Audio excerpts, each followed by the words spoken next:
When they first presented you this opportunity to come to Taiwan, what was the mission? What was the reason that you decided to come to Taiwan? What drew you to this place?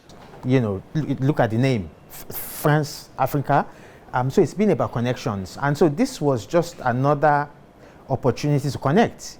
This time to take France and Africa and connect to Taiwan. And what better point of connection than SEMICON? Taiwan is a global superpower in hardware, in semiconductors, and it's just the most obvious, the most natural thing to take SEMICON as the point of the connection.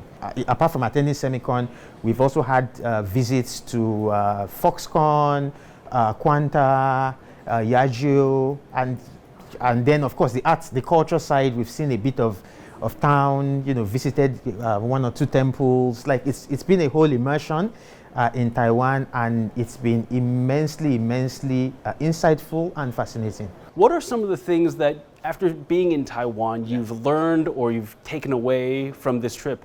One of the things I think that stood out to me is how Taiwan manages to blend the old and the new. So on one side you have, there's nothing more cutting edge than semiconductors. And but on the other side, there's nothing more sort of like historic than some of the temples, and some of the older parts of the city that have been maintained and preserved. And I think there's a big lesson especially for us from Africa. There's a lot of inspiration, a lot of hope, a lot of lessons to judge that, and we feel like if Taiwan can do it, then it should be possible in our countries as well. How would you go about taking what you've learned from this trip in Taiwan here, going back to your home of Nigeria and then spreading the message there? I think one of the things that has stood out for me this week, or one of the big lessons, is just how much of Taiwan is in our daily lives, in our mobile phones. I didn't think of that before coming here.